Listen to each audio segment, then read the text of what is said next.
Welcome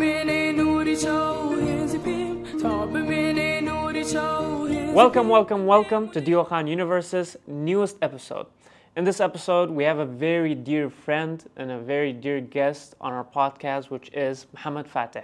Mohammed Fatih has a master's degree in applied Islamic ethics in Qatar. Alongside this, he's been a very active advocate for Kurdistan, its art, and its culture. And now he's the managing director for KCAC, which is Kurdistan Center for Arts and Culture. We talked about many things in this podcast, mainly the Kurdish case in the Middle East and how we can bring about a solution, a strategy to approach it. Should we answer the hate we get from all the nations with hate, or should we take an alternative route? We'll answer all these questions in this podcast. In the end, I'd like to thank our sponsor, Volunteer KRD, for sponsoring this episode. They're doing an amazing job, a great job all across Kurdistan. They're bringing about a bridge for youth to gain experience and give back to the community through volunteering. Make sure to check them out. Their link is in the description. Don't forget to like and subscribe. Let us know what you think in the comments. I hope you like the podcast. كاك محمد جان السلام عليكم. وعليكم السلام. How's it going, كاك محمد? Good, alhamdulillah. How are you guys doing? We're doing great. How are you doing? We're going to be speaking in English. Yes. And everybody is going to be saying, we're Kurdish. How come you're speaking in English? And it's always weird, huh? Now the English side of you comes out. Like it's a completely different personality. Yeah, it's totally different. Like a different side of you that no one has seen before. Speak for yourself. I'm the same person. We'll judge in the podcast. We'll see in the podcast. Let's figure it out. So, Kak Mohammed Jan, for the ones that don't know you, we want you to do a short introduction about yourself. Who is Mohammed Fatih? Mohammed Fatih is Mohammed Fatih. Allah. It's very philosophical. They interview this person in the Hawler Bazaar. And they're like, who's Imam Omar? He's like, Imam Omar. Everyone knows him. Like, you should know him by now. Exactly. So, wallah, my name is Mohammed Fatih. I am from Slemani, originally from Qaradagh. I studied business administration at the American University of Slemani, and I did my master's in applied Islamic ethics in Qatar. And then I came back to Kurdistan, and I started taming cows and milking cows and selling milk. It's an amazing story within itself. That's a podcast within itself. Oh, yeah, I didn't know about this. Really? I was selling milk, bro. I've never heard of this. He went on a but he still didn't tell me why, by the way. I think it was on a spiritual trip. I'm guessing it was a spiritual trip. Why did you do it? I don't know. So basically, my idea was that when I was in Qatar, I had a lot of with my own time. When you're in Kurdistan is like a very social place. You're always surrounded by your family, especially if you're in the same city that you're born. You're going to be surrounded by a lot of people all the time, right? Relatives coming to your house, you're going to a lot of relatives, a lot of friends. When all of a sudden you find yourself in a different country, all by your own, you have your room, and then also Corona happened in my second year of my master's. You start contemplating a lot of things about Kurdistan, and one of the things that I was thinking about is that when I was in Qatar, I spent quite a lot of time reading. I spent quite a lot of time talking to people that they don't know anything about Kurdistan or very little things about Kurdistan. Or Kurdistan doesn't matter for them. You know, when you're in Kurdistan, okay, public salaries, right? Everybody's talking about it. So it's going to create a big image in your mind. You think the whole world is talking about this issue. Everyone has this issue. Exactly. But when you're in Qatar, okay, I had a stipend. The university was paying for my tuition, was paying for my housing, healthcare. So I was like, I swear by God to myself that as long as I am in Qatar, I'm gonna spend on myself and just invest in myself. So I went to many restaurants. I tried everything that's out there in Doha, of course, halal, permissible. But I had a lot of time thinking about Kurdistan because as a Kurd, you can't stand not thinking about Kurdistan. You always know that you're Kurdish, You're like, okay, these beautiful roads, there's beautiful libraries, there are all these amazing universities. Qatar is investing quite a lot in education. I'm like, Kurdistan, I wish there was this in Kurdistan. I'm sure it's the same experience with you guys when you travel. When we went to You're the like, US, it was crazy. I wish I had this in Kurdistan. And so I was determined that after my master's, I'm going to be back to Kurdistan and do something here. In my perspective, anyone who's born anywhere, let me put it this way. When I'm born in Kurdistan, in Slemani, there is a reason why God has created me in this place. It means there is a gap in this society that no one other than Mohammed Fatih can fill. This is how amazing way to look at it. Way to Yeah, look at it. no one. But the problem is, a lot of times our educational system, our environment do not allow for you to realize, first of all, what your potential is and what your vision should be for your own life. And when I think about this, I think about two things. I think about who I should be, meaning, should I be a doctor? Should I be like should I be an expert in Islamic studies?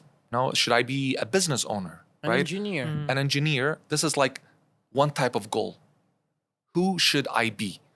Second type of goal, which I think is very important, and these two are intertwined together, interconnected, is what should I build? This is key word. This is key word. A lot of people are talking about I want, I did this, I did that. They are the center. But what if a thing that you want to try, that you're trying to build, becomes the center of your life, you know? And so when I came back to, before coming back to Kurdistan, I knew that I need to do something extremely unique and that fills a gap that nobody else has filled it. I didn't exactly know. Okay, I know it's my dream in the future, inshallah. I'm going to be doing it. But of course, I'm not going to disclose it to just anyone, you know? Yeah, of Not course. even this podcast. But of course, I have a dream. I want to build something that's extremely unique, that's rooted in Kurdistan, but international as well. Okay, put this aside. How do I get there? Once you know what you want to build, that's like a milestone. Let's say 15 years from now. But how do I get there? Okay, I need to train my muscles, right? Yes. Okay, you guys started this podcast at a dormitory, right? Yeah. Right. You didn't know that you're going to have an office like there's a lot of equipments, a lot of other nice people, right? Young people. We didn't even with imagine you. to have a camera. You were doing camera, it just, exactly, just right? high sound. So in order for you to have a proper podcast like this, you need to start training your muscles. Okay, you're a very good editor, right? You both are very good public speakers. You have different talents. You combined it, and then you started building the muscles. Of course, when you were talking to people like from your dorm, you didn't know that you're going to end up here, right? At this Definitely. point in Definitely. Told me I would be talking for a living. yeah. I would not believe It was an inside joke between us two. Like we would always say, imagine making a living from talking. And we just started laughing. That's It's, the best it's very thing. crazy to think about it. Yeah. Like imagine they sent you to, or you went to medical school, right? Yeah. And then you're now actually rethinking, should I be pursuing medicine or not, right? But this is the point that I'm trying to say, that when you want to build something really big, when you have a really big idea, start with a small thing. Because you need to train your muscles. Okay, for me to build something big, I need money, right? Okay, money is a science on its own. You know, it's one thing when I try to lower my expenditures and spend less on restaurants and dining out and stuff. Yeah. But it's quite another thing when you want to actually build a place, right? Yeah. So you need to think money. And money has a science, right? You're going to be, why people, I did my bachelor in business administration, right? You're going to be studying like accounting, finance, marketing, business ethics, communication skills, management, leadership, all these things, right? Okay, the idea is that I want to build something in the future, but I need to build smaller things, or I need to build my muscle in building things, An infrastructure. right? Infrastructure building, exactly. And so, of course, I had a long experience at AUIS.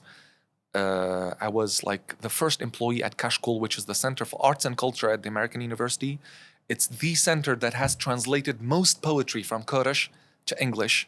Amazing. So we started with translating like Sheikh Razza's poetry, Nali, Mahwi, all these things, right? And it's a whole other story how this came about. And I'm glad that I'm one of them, one of the. And for those who starting don't know, points. these poets that he mentioned, they're like the Shakespeare of the Kurdish culture. Exactly. Like the classical poets. Classical poets, like just for your information, guys, like in Kurdistan, we name our streets after our poets. You know, name me. Okay, I can't challenge this, but like, you can find this easily. Our It is. politicians cite poetry to argue against their fouls, right? That's crazy. I've never thought about that. Yeah. It is a We're a very cul- rare we're- thing to name a street after a poet. Like we have Yeah. that. Nali Street, Mahwi Mahwi, Street, Piramir. Pyramid. So the reason is, actually, let me ask you this question. Of course, when I speak in English about this, I feel guilty, but I'm gonna say it anyway. What do we have in terms of world production other than our language and our poetry and our heritage? Not much. Not And much. It is very a good. language of poetry, Yeah. Kurdish. It's a language of poetry and, We, and literature. I think, our biggest identity-related wealth is our literature. Yeah. You know, that's what we have. And actually, that's how KCAC also started, right? Okay, what is so important about Kurds that nobody is thinking about, right? It's the idea that we have a lot of manuscripts, magazines, newspapers, books, but they're scattered. Okay, if you want to study, let's say, Kurdistan in the 70s, where do you search? You go to these public libraries that they don't even have proper catalog, Yeah. right? You can't find a thing. So I was like, actually, since we do not have a national library, Kurdistan is yet to be a nation, so that's why we don't have national library. I was like, I can create a digital home for Kurdish archives. I can build a digital national library, you know, at least. Of course, with the help of many people, and in front of all of which is Kakbarov, my brother, and the founder of KCAC. So together we discussed it. It's like he was on the same page. It was like, Mohammed, let's do this together. And then we started it. And one other thing that I feel, you know, whenever people in Kurdistan, unfortunately, think about culture, they think about cheap things. Yeah. Cheap things, you know? Culture is very expensive. If you want to preserve, promote your own culture, you need to invest quite a lot in it. You know, look at Qatar, for instance. I don't want to say this, but like Qatar, we're just a few tribes, right? In the desert. And that's the truth. There's All of even a sudden, pictures. all of a sudden, they stumbled upon oil, right? Now you see that they have tens of museums. But where is your heritage, bro? Where is your heritage? They bring it from Egypt, Syria, and they just try very hard to create their own identity with these museums and libraries, right? Yes. Okay, where are we? We're in the land of Medes, of the Assyrians, right? Ottoman Empire, and like, you know, the beginning of Islam. Mesopotamia. Mesopotamia, you know, everywhere you go, there's an archaeological site, you know, in Kurdistan. But okay, I go to Europe, somebody asks me, Mohammed, where are you from? I'm like, Kurdistan. Can you show me something from Kurdistan? Do we have any production that internationalizes Kurdistan? That takes a beautiful thing about Kurdistan and puts it on the global stage, you know? And say internationalizes it, right? Because we are, especially in culture, in many things, but especially in culture and arts, we're thinking too local. Yeah. We're not using international tools. We're not using international expertise, international network. We're only thinking local. This is what actually, and so this is what we did basically with many. One thing that I want to also mention, that when you look at KCAC, we don't do things that just go viral. You know, we don't make make things just for it to It's go not short viral. term. It's not It's a not- show. It's not a show. You know, we're building things for the long-term future. Unfortunately, I mean, on the one hand, a lot of people, alhamdulillah, appreciates it, sees it, considers it, contacts us. I have this archive, that archive. I want it to be digitalized. You know, alhamdulillah, we're now in contact with many international organizations. I just met with a personal from the Qatar National Library. It's I'm amazing. meeting with Mohammed Rashid Maktoum's managing director the beginning of next month. We're in touch with Exeter University, with New York, with with the Kurdish Institute in Paris, many other places, right? Why? Because KCAC is not working for today. It's not working to do a video that's gonna have like 100K view. You know, this Right. is not. We're building an infrastructure for the Kurdish culture. When you say I'm Kurdish, you have a reference point now. You can, again, name me a website that's apolitical, that doesn't talk about conflict, that talks about Kurdish culture and art. It's Very you, good. you, you're gonna have to send KCAC's link to them now. Exactly. That's Yeah, what we exactly. do, you know? Okay, Mohammed, before we get into KCAC, I'd like for you to give a Please. bit of a brief about KCAC later on. However, first I want to ask you a question of where do you come, like how do you come about this fascination for Kurdish culture and preserving it and literature for someone like you? I think it originates from two things, right? One of them, actually three things, right? I come from a devout family. Right. I am Muslim. My father and my parents, my entire family are like basically Islamic scholars, you know, and generations back. In Kurdistan, this is something that I would like even Kurdish people to know. Kurdishness and being a Muslim is intertwined, is equal to each other. When I am devout to my Lord, I am devout to the land on which He birthed me, right? And on which He brought me to life.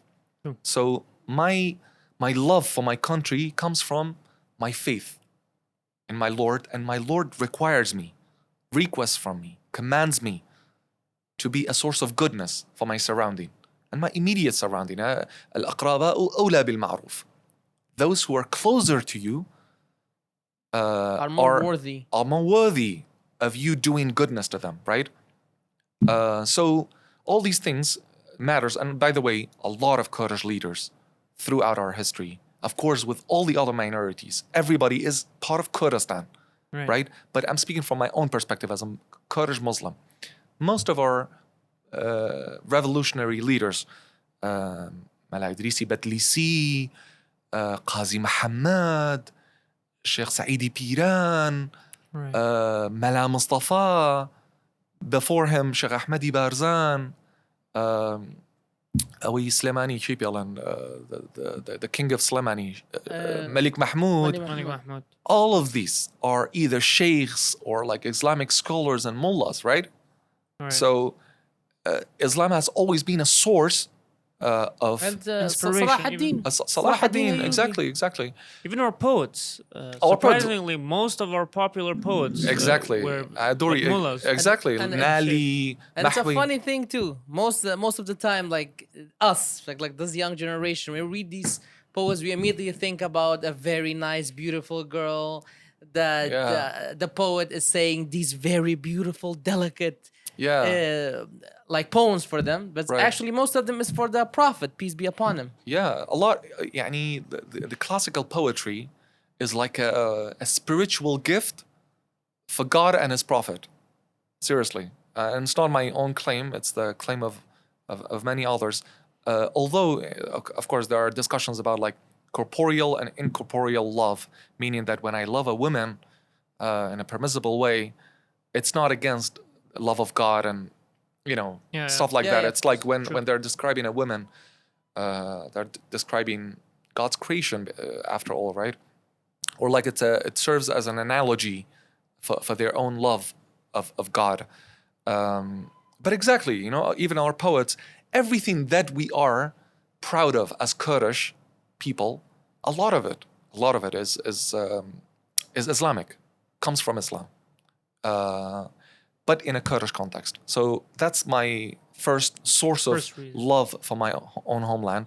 Second, I personally think it's a shame if you're born in a place and you do not love it and you do not have eagerness to serve it and make it a better place after yourself. I think it's an ethical, personal obligation on everyone. So, of course, you're gonna love Kurdistan. All my childhood. It's in your genes. Yeah. It's a biological. Exactly. And the third one, thank God, I was gifted with a good family. I was gifted with a good education. My upbringing allowed me to think even more professionally of how to manifest this love and bring it into action, right? So that's how I would say I started with this. When you're Kurdish, it's difficult to not worry about Kurdistan. It's difficult to not be saddened about many things in Kurdistan. And I would say something that your Azama Saeed Nursi has said before, is that imagine yourself in a circle. Can I make my own circle better? Okay, now I'm recently married. Congratulations. Congrats. Thank you. But man, Even in the English podcast, there's like a topic there's about something marriage. about marriage.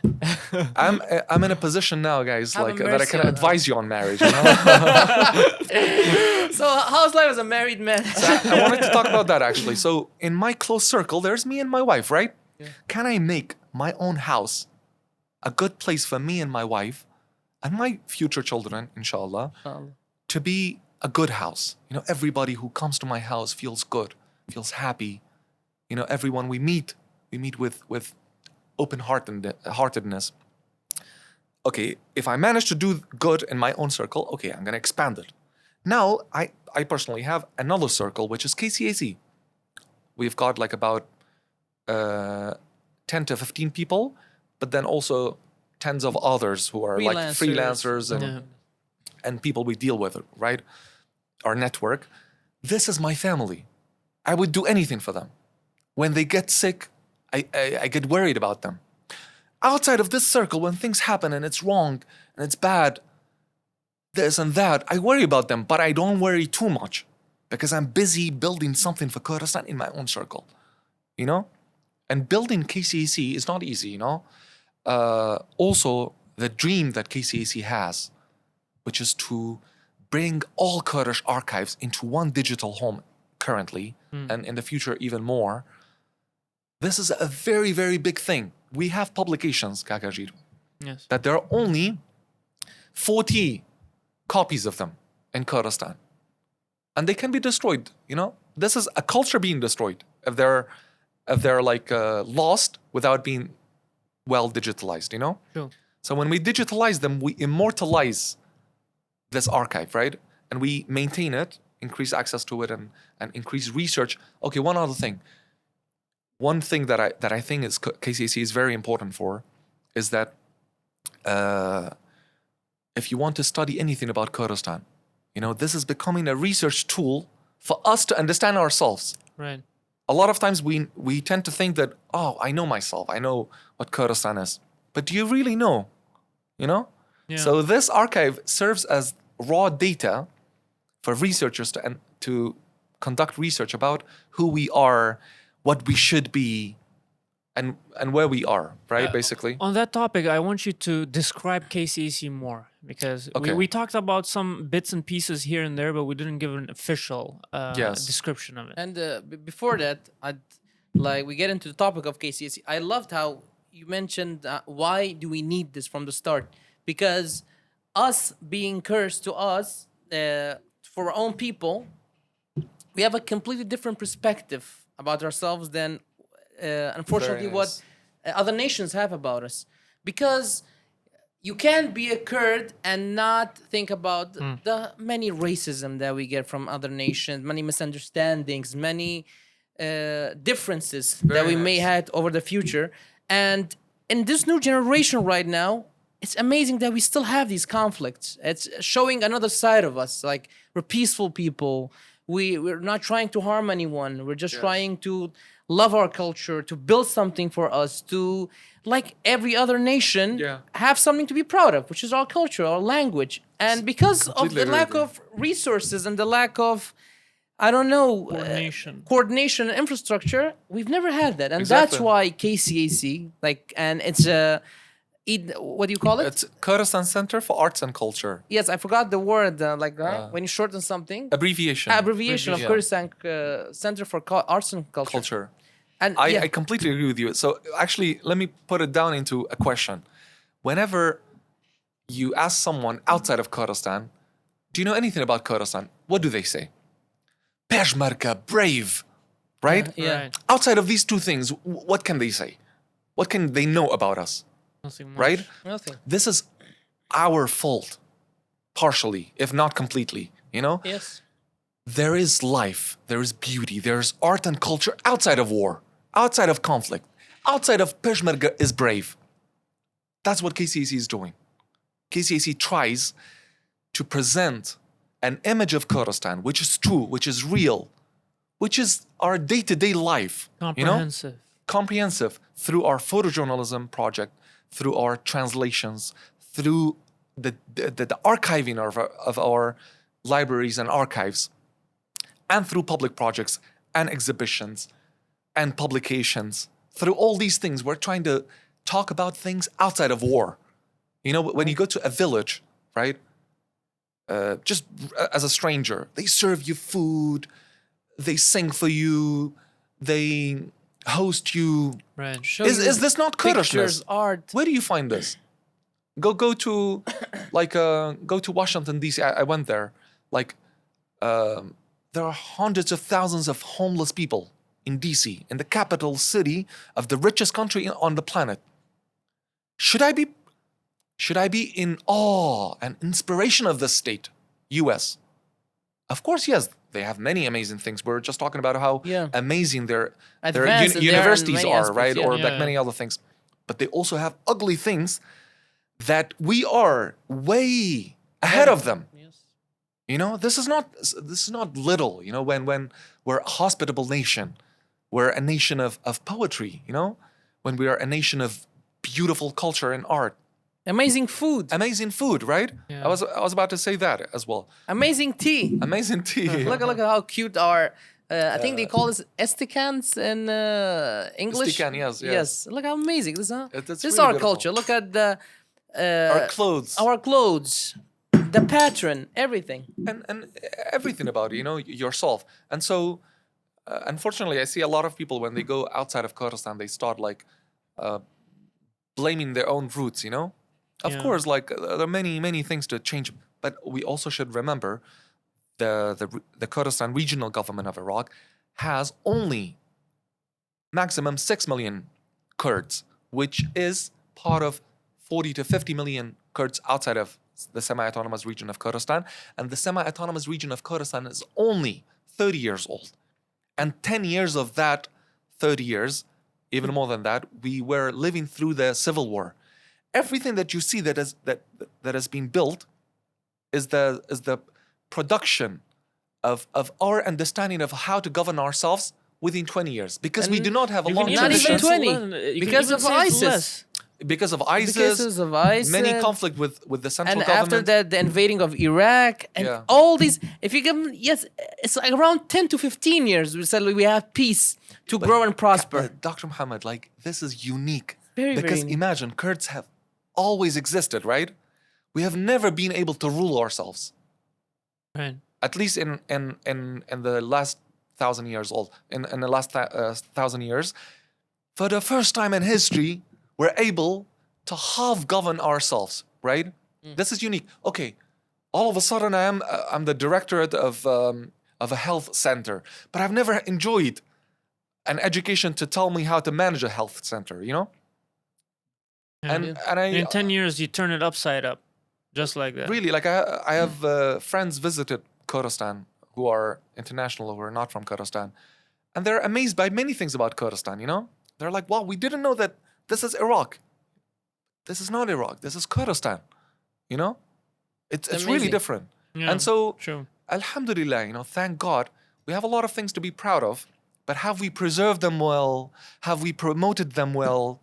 Unfortunately, not. I hope my colleagues, everyone who is a friend of KCAC, through KCAC, we can be part of preserving Kurdistan and making Kurdistan known in a comprehensive way, not just through conflict. Even on your point, you mentioned something beforehand. You said, some people when they go outside of Kurdistan, like Kurds who live in Germany or Europe in Diaspora general, Kurds. American, diaspora Kurds.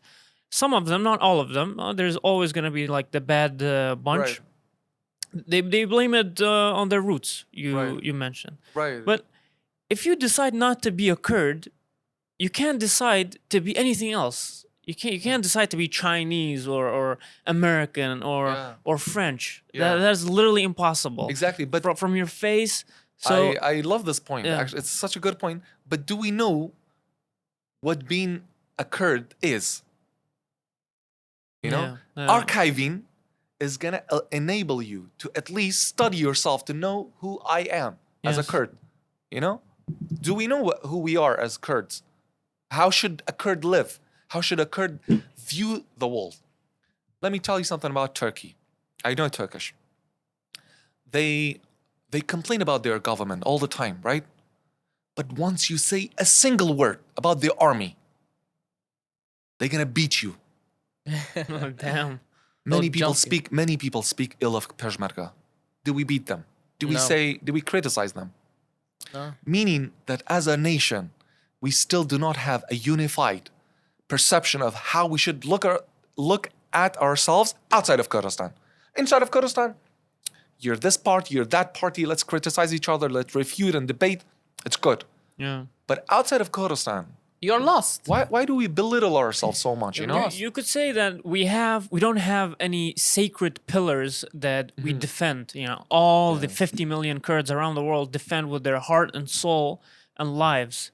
Yes. No matter what party they're from, no matter which part of Kurdistan they're from, we don't have any sacred values, sacred pillars within ourselves in Kurdistan that we defend with our lives. Yes. And I think that archiving thing you talked about and the work that KCAC does helps bring some light, shed some light on these pillars, Exactly. on these values that are we sacred. hope so, inshallah. And even Inshallah. if you think about it, even biologically, you are the accumulation of tens of generations before you.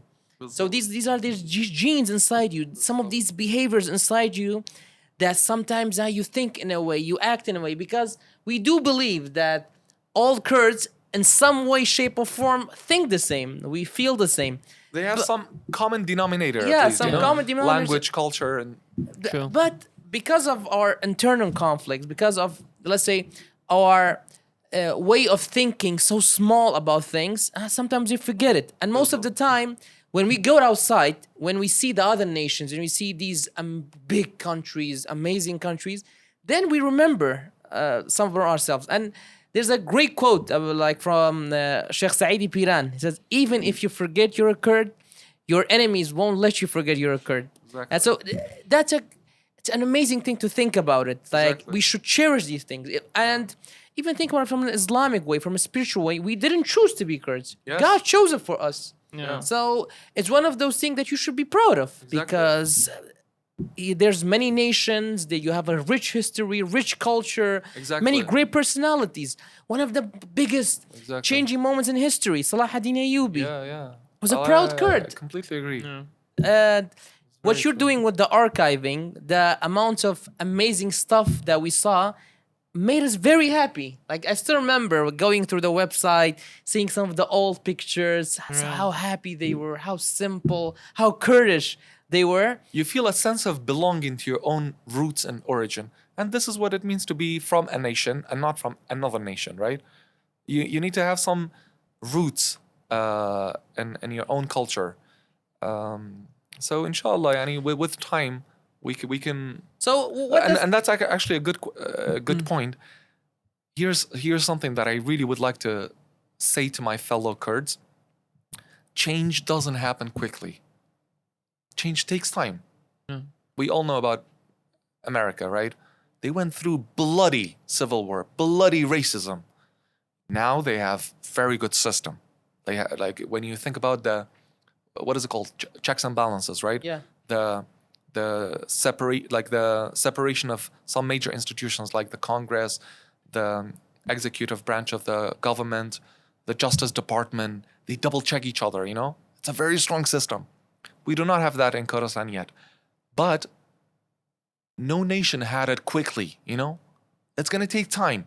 But if you, I, myself, Kak Hajid, all of us decide that in my own circle, I'm going to build an institution that's going to stand on its own, that's going to internationalize itself, that's going to internationalize the Kurdish cause in some ways, that's going to benefit Kurdistan, you know? When I see a successful businessman, we should all cherish them. They're making money in Kurdistan, right? Yeah. When have we made it easy for people outside of Kurdistan to invest in Kurdistan? No, Very difficult, very difficult. Yeah. Like look at our financial institutions, you know, all these bureaucracy. How nice it would be if in the government somebody is like, no, I'm gonna create a very clear roadmap, and kill all these bureaucracy for them, and invite international investors from Khalij, from Turkey, from anywhere, you know? It's still a pain to register a company. Bagajid, when you have an American company, just look at this example. If you have a big corporation, American corporation, investing in Kurdistan, let's say they build a bank here, right? That's gonna benefit Kurdistan 10 times more than having an American military base. Because it's American interest here. So they're not gonna let anyone harm you immediately. It's gonna protect you. What if I have an Iranian interest in Kurdistan? They're not gonna bomb you. Yeah. So I think we should change our mentality as a nation. Instead of like antagonizing everybody, you're my enemy, you're my enemy, invite them. Allow them to be part of Kurdistan. A lot of people are saying bad things, that Erbil has become a hub for Arabs. Deep in my heart, I think this is stupid, with all my respect. In my perspective, why? I'm not saying in the way the government is dealing with it, I'm not talking about anything political, but I'm saying Arabs from the south, they're getting their salaries very well, right? 90% of the Iraqi budget goes to the south, meaning they are so much richer. The population is so much greater, right? When they come to Kurdistan, they're going to be staying at hotels. They're going to be Eating paying at the Kurdish restaurant. restaurants. They're going to be buying stuff from here. They're going to be going to touristic areas. You know what if I were the governor of Erbil, I will spend 1 hour of my day at the checkpoints, just saying Salamu alaikum to Arabs. Come, please come. Come to Erbil, Habibi. No, seriously. Instead of humiliating them sometimes on the checkpoints. This is bad. Yeah. Somebody in the security should think. This is how I think a Kurd should think. I'm operating from my own circle, which is culture. You're from media. Someone else is in the security. It's like, wallahi, Mr. Governor, I think I can build you a system that can track everybody who comes to Kurdistan without making them like stop at the checkpoint for 4 hours and sweats and stuff like that, you know? And then they go back to Baghdad, they're gonna vote against you in the parliament. Yes, exactly. You know, so we should have a way. That's what I'm talking about. Like, we should have an understanding of ourselves and how we should deal with others. And at the end, people outside of Kurdistan. This war of words, it will never end well. Like, Yeah. for example, some of our reels have reached to some of the other nations, and there were bad comments, some of them calling us like racist things. But the answer to this is not us answering back to them, like Yeah. not us cussing them back. I agree. It's us being more respectful, Yes. us being more understanding. Why do you think this about us? bless you. What God did we bless do you. to Yes. you? How can we fix this perception of Exactly. us? Exactly. And this will actually change it, because in Exactly. every nation, in every tribe, in every country, there are bad people. Yes. And these people don't represent their Yes, countries. They exactly. don't represent themselves. There are I- nice Kurds, I really nice think, Turks, Kaz nice Arabs. Muhammad, I 100% agree. Like Kurds, now, how are they viewed internationally? We are a source of conflict in some ways, right? Yes. Right. Okay. What if we change this mindset ourselves? We become a source of peace. We become a source of making peace. You know, I always remember a professor of mine told me, I can't mention his name. He told me, he said, you know, Kurds in Iraq, like, okay, there's always this fight between Shia and Sunni, you know? What if we act as a mediator? Kurds are in the best position to act as peacemakers. But we have, because we're always antagonizing others, a lot of times, antagonizing others. Another question, Kag Mohammed, show me Kurdistan on the map. You can't. I can't. Sometimes we have to face realities, right? Yeah, that's Kurdistan true. is not a nation now. We're in a very delicate situation, which is called the Kurdistan Regional Government of Iraq, which we have lost, unfortunately, 50% of it, Yeah. right? True. Now we're enjoying 50, the other 50. How can we maintain this 50, grow it, make it powerful, right? By being united when we meet outsiders. And then one other question, Kagajir. We live in a country called Iraq. Majority of Iraqis are Arabs, if not True, all yeah. of them, right? You can't be racist with Arabs.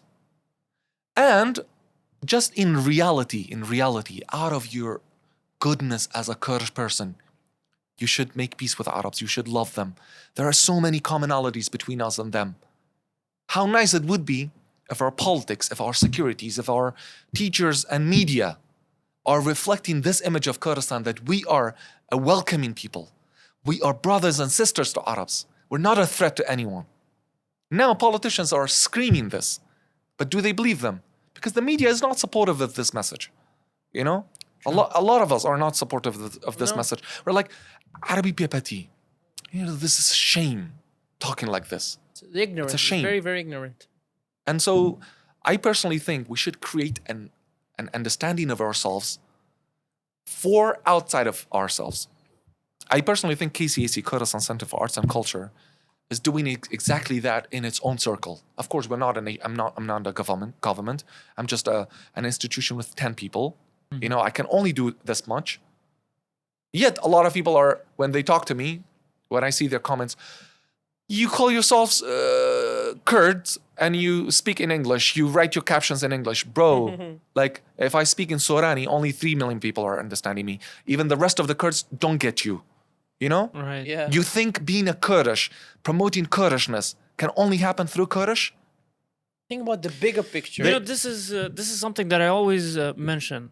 And even China is promoting themselves in English. yes. Russia are promoting their agenda and propaganda Yes. in English. We should be thankful. English. We should be thankful. We There should- is actually something. English- such An as institution, English.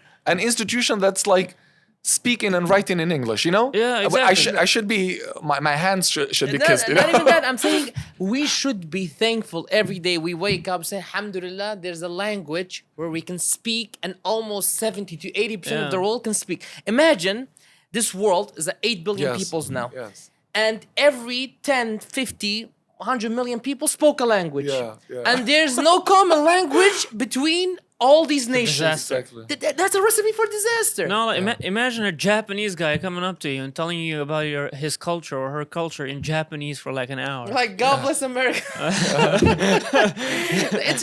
it's think about it. It's a tool. It's a tool we it's a use. tool. It's You like- use it's it for your own language. end, you know? Yeah.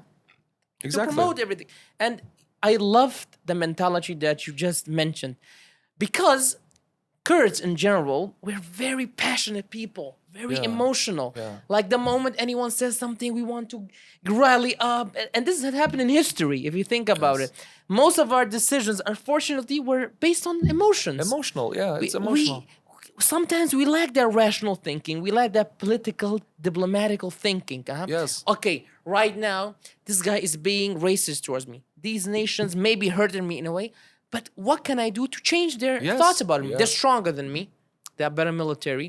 They're better politically. They have nations. They're economically better. What can I do to them? There are just 2 options. One, try to diplomatically understand, Kakajian, like I'm a Kurd. You have Kurds in your nation, in your country. We can get together. We can build a stronger country. Yeah, this is myself, my culture. This is what I was share saying. it. we should bring them and have some of their interest be in Kurdistan. Yeah. You bring them here. Okay, let me tell you guys another thing. Why do you not see explosions from Baghdad lately? When was the last time you heard an explosion in Baghdad? Was it 2010 maybe? 11, 8? Why is that so? Because the US... Because all these political parties that were fighting each other, now they have interest in Baghdad. When you have interest, when you have like this residential tower, that company and that company, Yeah. you don't wanna fight, you know? Because it's gonna damage your own interest. What if for Kurdistan we did the same thing, you know? Think about it in a longer. If I make it easy for an American to invest here, because the United States of America is gonna claim this person because it's their citizen, right? What if I bring like a powerful Shia businessman from Baghdad to invest in Erbil? It's gonna protect me, you know? Right. This is now they're like, oh, Erbil is turned into Arab. Bro, like they have money, you know, they come with money. The bigger So what? I Simply. name me name me one person who is a parliamentarian, who is in a directorate, who is in a ministry, who is Arab. None. Arabs There's not. barely, you know. Arabs are not ruling you. You're the ruler. You're the upper hand. Allow them to come. Come. You know I love you. You know what's sad? There are real life examples of if we do that, what happens? Dubai. Yes. Dubai right now, Yes. I think there's statistic, only 15% of In Dubai are Qatar, Arabs. I lived in Qatar, right? 10%. There are about 3 million people in Qatar. Only 300,000 of them are Qataris. 10%. That's Less crazy. than 10%, but according to the latest yeah. data, about 8%. And look at that. Look, this year the World Cup. And even statistically, they're Yes, voting for it yes. as the best World Cup in history. This is the biggest event Yes. in human history, Yeah. the World Cup. 1.5 billion people watched the World Cup live. Exactly. 1.5 billion people watched. I don't know, the prince or was the king of Qatar put the bisht on Messi for winning the Yes, World Cup. yes, That's yeah. amazing. Yeah. This is what you do. This is Yeah. what you can do. Look at You that. put a gem on it. On Yeah, somebody's head. Like, imagine if we can do the same. And we Dubai- can. Bro, like, I think Kurdistan, I personally think, it has the best potential. But our politicians, our people, need to think bigger when it comes to national issues. As really for myself, when it comes to culture, for instance, I always say this to everybody. I don't care if you're يشتي party, يقرتو كومل شوعي, These are the atheist, political Muslim, parties he mentioning. atheist, Muslim, Yazidi, Yazidi, whatever you Shah. are, I want to preserve you. You're part of me. This is your home as much as it is mine. We're brothers and sisters, you know? Let's We grow forget this this. place together. There is another issue. Let me tell you this fun thing, you know? Okay, I'm actually going to get into politics if I say this story, so I'm not going to do it. This is the problem right now. This is the real problem Because right I'm now. imagining a lot of people are going to be misunderstanding this point, you know? And stick to the story without sticking to the point that I'm trying to make. You know what amazes me a lot? It's America. Okay, That's amazing. You know, when you think about it, they have no history. Even the history of the native people are completely wiped, kind of. Yeah. They don't even exist. They barely even exist. The history that they have, it's full of slavery. Yeah. Like colonialism. Racism. It's like how many years? 300, 400 years Yeah, old. I think 1776. And look at the culture they have. Look at the Amazing. way they're approaching things. They're the most branding. powerful country in the whole world. If you want to could become a argue. billionaire, that's where you go. Yeah, And they exactly. take everyone. And they literally accept everyone. Like there's Yeah. black people, Mexican people, Chinese people, I Kurdish think the people. problem now in the US is that they are accepting too much. Yeah, exactly. And this tactic that you talked about, let the Arabs in, let other nations in, put their interest in there, so Yes. they protect you. America was built On on this. this foundation Built on the that back. you just mentioned. God bless you. Yes. And also, Kak Hajid, leave all these things aside. Ethically, shouldn't we be a nation of kindness, of hospitality, of just being kind and good? True. Shouldn't be. We are That's like true. that too. We're like that, like on a What's personal amazing, level. I don't know why our blood boils so fast. I don't know why we get mad so fast. Because when we are nice, when Yes. we're actually our real selves, we're very, very nice people. We're very hospitable. Like you mentioned, go to each city and small district of Kurdistan. You don't see one homeless person. Okay, One. Mohammed, let me tell you a fun story. We're actually, this idea of us being so kind, being so hospitable, sometimes it's being criticized by local people, including myself. Yani we're such a good nation that sometimes I hate it. You know? Why? Why? paradox. Why? I went to Sayyid Sadaq. Okay, Oh, just the people from Sayyid Sadaq call themselves like we're from Sweden. Sweet Sadaq. Yeah, this is a joke. It's like Sayyid Sadaq is literally, it's like a town. I don't know how Like 50 distant from kilometers 50 kilometers from Slimani. Half Yes. an hour. Yeah. From Suleimania. It's really not well taken care of. You know, the people are very nice, but the town is Very proud too. Very, very proud of yeah, Sayyid yeah. Sadaq. For Sayyid Sadaq. Yeah. Sayyid Sadaq doesn't have anything in terms of like I don't know, nice cafes or like these city urban stuffs, right? And then you literally, when you go there at like 10, whenever you go to Horam, and a lot of times you go through Sayyid Sadaq, right? Yeah.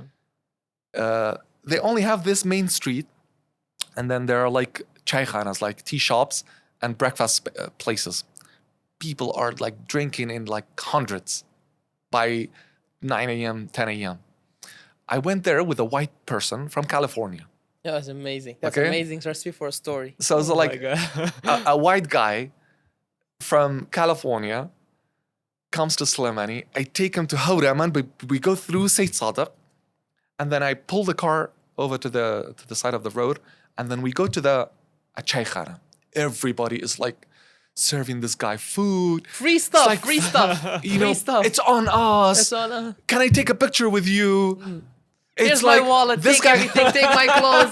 Just take it. This guy's like, what's going on? You know, Yeah, yeah, seriously. And the same thing with the Japanese guy. So we had a Japanese photographer at KCAC. He went shooting in Hauraman area. Everybody is like coming and taking pictures with him. How nice this resource is, to the point that sometimes what annoys me is that I go to a restaurant. I'm Kurdish, right? If I have a white person with me, sometimes the owner of the restaurant comes and takes the recipe. They bring this person food immediately. They even serve him or her more food. You know? Extra. You're a stranger, I serve you more. Where do you find people like this, you know? But we Next just time we if you just want to need go to a restaurant, just take a white guy with you. this is a good thing, you know, Yeah. partially at least.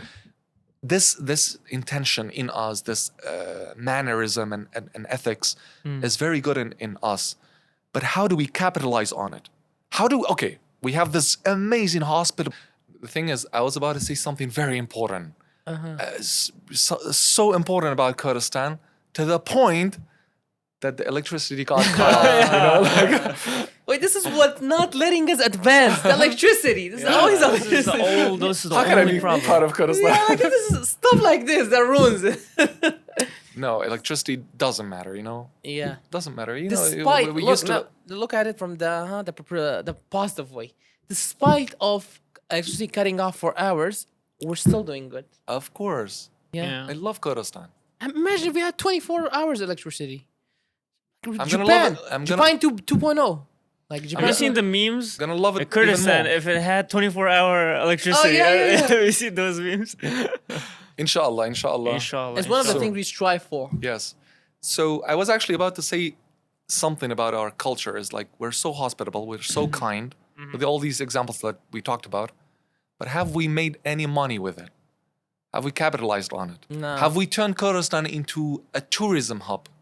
Of course, no. You know, unfortunately. So You go to the tourist places and they're completely like very they're ugly. shambles. yeah, they're in shambles. Yeah. There's no system. You just go walk in, yeah. walk out. There's people everywhere. There are some There's- places nowadays that are improving. It's like I said, change. I think change is not going to happen quick. Yeah. It's going to take time, but I really think we need better management, more international thinking. You know what we need? I think that something that we desperately need is to travel, because one of the things that broadens your perspective. Mohammed, the problem is a lot of people are traveling all the time. So Are they like, I don't know. I think it's not. They're not mindfully traveling, you could say, maybe. Yeah. Traveling is important. I can actually give you guys a nice example. I don't know if I should be talking about this because it's about a friend of mine. There is a friend of mine from Hawler, KCAC. KCAC smoothie season. Yes.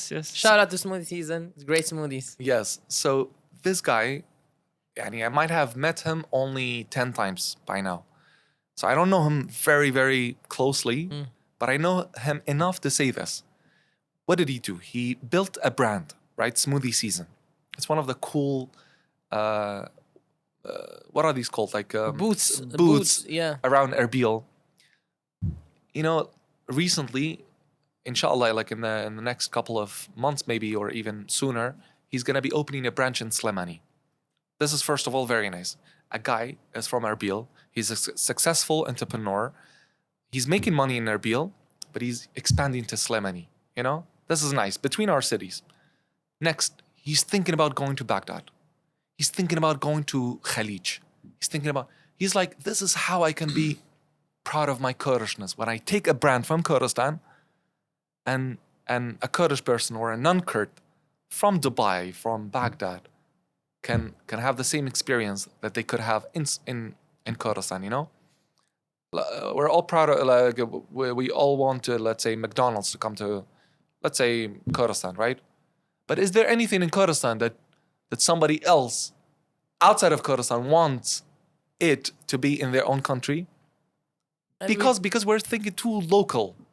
Again, We're thinking too local. and there's so much that we can export. Yes. Like it's crazy, Like but we dolma. don't realize it. Like dolma, for example, we can export dolma, make it like an international food. Like in agriculture, for yeah, instance, like there's huge potential. Thank God, like I think in the past few years, we're like exporting pomegranate and other agricultural products. Yeah. These are very good initiatives. Nuts. Now, Nuts from Horaman. yeah, I think people in Kurdistan are realizing that they need to get themselves into the production. You know, enough just building towers, you know? Yeah. Building towers is good. It might look fancy and stuff, but it's not enough. We need to become a manufacturing country. We need to think much bigger. We need to think about financial institutions. You know, sometimes I see parliamentarians going to Baghdad and they are in the Iraqi parliament. They don't speak proper Arabic. Yeah. Bro, sister, don't go. Just because you can go viral and get elected doesn't mean that you can be a good MP, you know? I don't know why these likes and comments feel so good. Like when a video like reaches, I don't know why it feels good. Yeah, It's it's good. very Let's say easy. if media people, okay, you know, think about views and likes and stuff. But when you're a government, when you're like, let's say, a businessman, when you're like, I don't know, a writer or something like that, you know, or an engineer. And I think you should You know, be just. You don't engineer something to get the most reactions. You engineer something to be consistent, that works and goes for a long time. To be part of building this nation. It you know? becomes very dangerous. It's a very dangerous way of look at things if you measure everything by the standard of social media, But- likes and comments. Yeah. Because impactful people, the real influential people, they maybe not even on social media. KCAC They're Mohammed. doing it in the building. The KCAC Mohammed, you guys are doing this podcast for a living, right? In Yeah. some ways. Yes. Let's be honest with each other. Yeah, It is for a of living. course, it is. Okay. I have about 40K followers on Instagram. I'm including myself in this opinion. Anyone who goes viral, anyone who's super famous, without this fame making this person money, you know, there's something wrong in them. I like to think about it like that. Otherwise, how can you manage something good in your own life outside of social media, and you have so much time creating all these videos, you know, editing them and stuff, and unfortunately, all these, you know, TikTokers and Instagrammers are becoming the mouthpiece of Kurdistan, you know. Yeah, Bro, you don't like any. you guys are shallow, you know? You're shallow. Nobody is slamming them a merciful slap, you know? And waking them up and be like, go learn English. Go, if you're like an engineer, spend 2 hours of your day reading about engineering. True. We're not even that, just telling them you're not successful. So subhanAllah, today, you saw Right. in the group, today, I just woke up and I saw a couple of photos and it triggered me. A guy was pretending that he made it because Nazam, he reached like 70K followers. And I know the guy, but the poor guy, well, I feel bad for him. He doesn't have, I don't know, $500 a month. He still doesn't have the money to rent an apartment. He Yes. doesn't have the money to survive. And But he pretends he's successful. He maybe he believes it, and he Yeah. sells this dream to all these young but professional people. the problem is that people believe in this person. as Yes, well. exactly. Yeah. And this is a disaster, you know? I don't consider myself successful. Like they say, oh, No. the biggest Myself too, podcast, like, exactly. Honestly. I can't buy an apartment. So, I can't literally buy. I can't get married for God's sake. that's if you measure success by financial means, right? Yeah, of If course. you otherwise, like, you know, we're just talking about that. We're actually, the three of us, we're saying, Alhamdulillah, we're not from a rich family. Yeah. Because sometimes you could be Yeah. losing a lot by being born in a rich family, and it's a big test. We are living a good life, you know, with normal people. We're trying to make our way to be successful financially, successful socially, successful professionally. You know, this is the real journey that we're taking. More adventurous. It's more I think. adventurous. It's more Making an honest informative living. and educational as well, right? Again, alhamdulillah, like the three of us, some of the opportunities that we got, but we refused because it's unethical or because it's Yes. haram. That's one of the It's a source measures. of making you Yeah. happy. Yeah. I'm not saying that rich people are bad, but I'm saying where you are. Yeah, we shouldn't be measuring success with the. I swear, there is a family. Let me actually tell you this story, and I think this is the kind of story that it doesn't matter who you are, whether you are Kurd, whether you are an American. This is the same. It applies. There are some human characteristics that are common, regardless of your background and race and religion. Whenever I get tired in the city, I'm in Erbil, I spend most of my time working. I have very few friends. Like, we are, let's say we have a group, right? Yeah. On WhatsApp. It's called Brothers. Now it's called the Food Brothers. Food Brothers. Exactly. How often do we go out, right? Yeah, at the Very beginning it was little. like every month, but now like it's been And like even months. then, we're talking about every month, right? Yeah. Meaning we don't have time for socializing too much. Yeah. I swear to God, Kag Muhammad, whenever I get tired, whenever I get exhausted, mentally exhausted, I go to a family. Where do they live in Erbil? In Baharka. It's almost like half an hour away from Erbil, and it's considered to be a poor neighborhood, you know, Yeah. a poor part of Erbil. I go and sit on the floor with a man and two of his sons. Drink 2 cups of tea with them. We just talk about normal stuff, very normal stuff. I come back to Erbil, my heart is full of love, is full of happiness. I'm like, I wish I was this happy. Even though my office is in Empire, the golden zone of Erbil. I work with so-called fancy people, you know? Do these things please me? Truly, truly. Yeah. No, sometimes you have to, any material wealth can only make you happy to a certain extent. And this is what I'm saying, like, even rich people, I met a man like a few months ago. I really want to say this example because it's important. Because this is a message not only for people like us from normal families, but for rich people as well. He said, he's like a very big man from Erbil, a man of nobility, a man of mannerism. I really love his character. He's like a very, he's one of those people that I've met and they're stuck in my mind, you know? Yeah. He's extremely rich and powerful. Nobody knows him as well. People don't know him. He said, Kag Muhammad, if I don't know 10 families that they don't have fridges in their houses. It means I've lost touch with the poor. Not only I should know that they don't have fridges, I should go to their house, live with them, eat with them, know who their aunt is, who their father is, what they do, ask about them. Silatul Rahim, you know? Be close to them, be understanding of them. Okay, my son, the son of this family, this poor family, how are you doing with school? Can I help you? Ask a friend of mine who's an English teacher, come and teach you English, you know? How many rich people do we have in Erbil who does this? Well, very low. How many rich people do we have in Kurdistan that actually knocks the door of a poor and begs them, you don't need me, I need you. I need to sit with you and be understanding of you because this wealth that I have is not mine. This body that I have is not mine. That's why suicide is haram in Islam.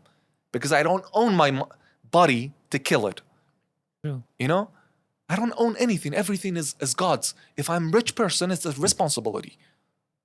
If I'm a poor person, it's a responsibility as well.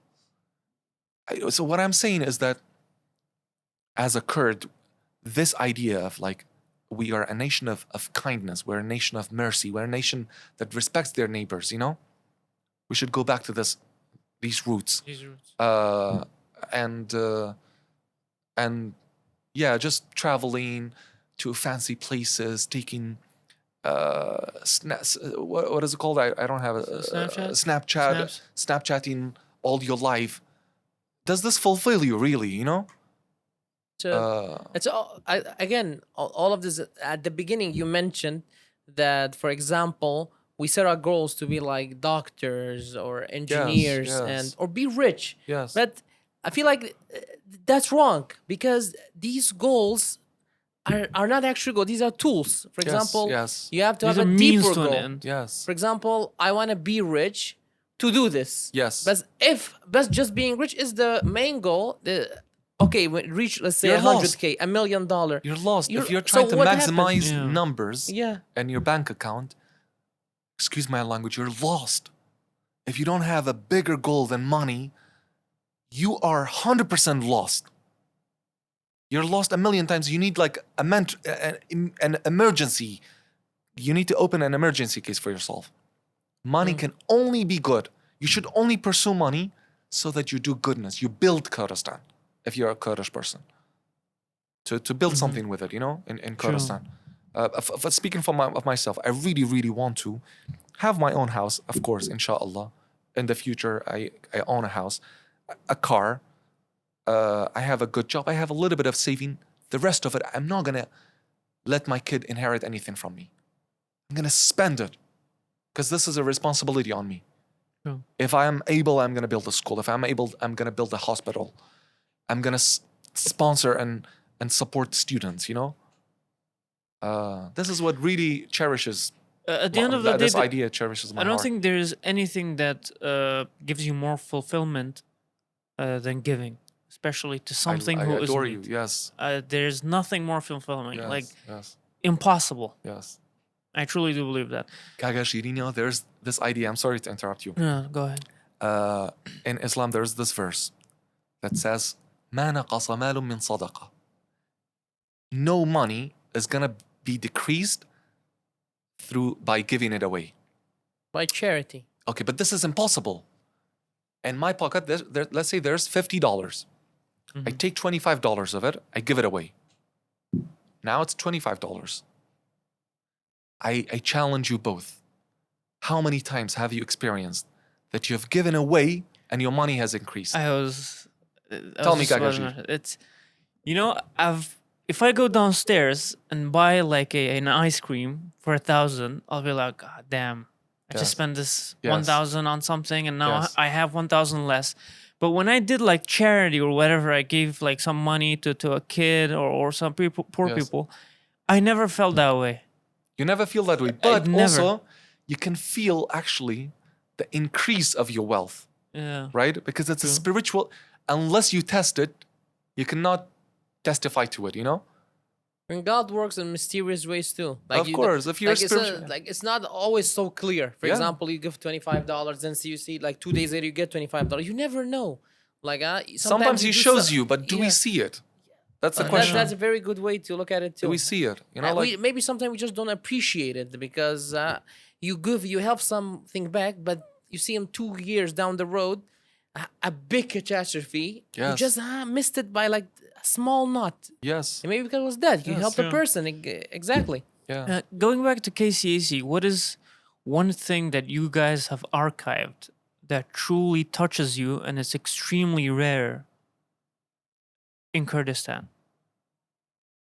Like, let's say yes, there's a guy from California or from America or from outside coming to KCAC's office and is very interested in your archives. He tells you, if you had to show me one archive from KCAC to impress me that really is interesting, what would it be?